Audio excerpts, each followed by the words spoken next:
Hello everyone, আপনি যদি Dubai থেকে ইউএসএ, কানাডা, অস্ট্রেলিয়া অথবা ইউরোপিয়ান কান্ট্রিগুলোতে যদি ক্রেডিট ট্রান্সফার করতে চান, তাহলে দুবাইয়ের কিছু ইউনিভার্সিটি আপনাদের দিচ্ছে এই ক্রেডিট ট্রান্সফার করার সুযোগ। দুবাইয়ের এই ইউনিভার্সিটিগুলো হচ্ছে ASTI Academy, Britts Imperial University, Vibe Education এবং এমিরেটস এভিয়েশন ইউনিভার্সিটি। এই ইউনিভার্সিটিগুলোতে কমপক্ষে 1 বছর পড়াশোনা করার পর ক্রেডিট ট্রান্সফার করে যেই কোনো কান্ট্রি অথবা যেই কোনো ইউরোপিয়ান কান্ট্রিগুলোতে আপনি খুব সহজেই মুভ করতে পারবেন।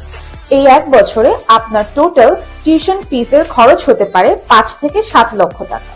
তাছাড়া আপনি যদি অন্য কোনো কান্ট্রিতে ক্রেডিট ট্রান্সফার করতে না চান, তাহলে দুবাইতেই পড়াশোনার পাশাপাশি চাকরি করে আপনি আপনার গ্রাজুয়েশনটি কমপ্লিট করে ফেলতে পারবেন। বিস্তারিত আরো জানতে যোগাযোগ করুন গ্লোবাল অ্যাসিস্ট্যান্ট এডুকেশন কনসালটেন্টের সাথে। ধন্যবাদ।